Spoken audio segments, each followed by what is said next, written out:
মান্না ভাইয়ের সাথে স্মৃতি তো বলতে পারবো না, এখন স্মৃতি বলতে গেলে তো দুঃখ চলে আসে অনেক কিছু। মান্নার সাথে আমি অনেক কাজ করছি, মান্না ভাইয়ের সাথে অনেক কাজ করেছি। মান্না ভাই আমাকে নিয়ে একটা বিপদে পড়ে গেছিল, সেটাই সবচেয়ে আমার জন্য, আমার ফ্যামিলির জন্য একটা কঠিন ইয়ে ছিল। রোজার ঈদের পরের দিন মান্না ভাই হুট করে আমাকে ফোন করে বলল শিডিউল আজকে শুটিং করতে হবে।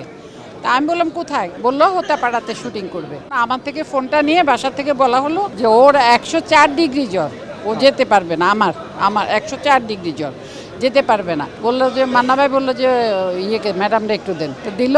বললো যে আমি মৌসুমীর অনেক কষ্ট করি, মৌসুমীর শিডিউল পেয়েছি, আজকে দিনটা একটু কাজ করে দেন ভাবি একটু কাজ করে দাও। আমি বললাম যে কিভাবে যাব, আমি তো জ্বর, আমি আসবো, আমি এসে তোমাকে আমার সাথে উঠায় নিয়ে যাব। ঠিক আছে, আমি রাজি হয়ে গেলাম যে একজনের একটা শিডিউল, মৌসুমী চলে যাবে দেশের বাইরে, পাইছে একটা শিডিউল পাইছে, যাক বাসার থেকে চিল্লি 104 ডিগ্রি নিয়ে কেউ কাজ করে।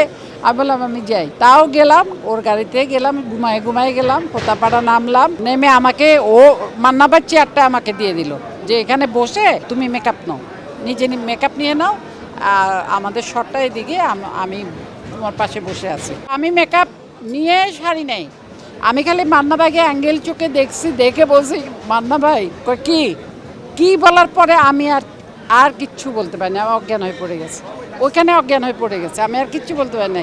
আরে ডাক্তার পায় না, ঈদের পরের দিন তো কোথায় কি পাবে, কিচ্ছু নাই, তাও হোতাপাড়া।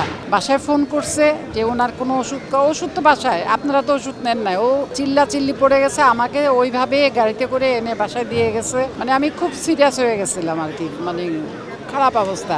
তো শুটিং করতে এসে জীবনে অনেক আনন্দ পাইছি, কষ্টও পাইছি, অনেক কিছু পাইছি, তাও আমাদেরকে আমাদের ভাল লাগে। যেমন এখন কাজ করতে পারি না, ভালো লাগে না, একদম ভাল লাগে না, মনে হয় কি কাজ করি।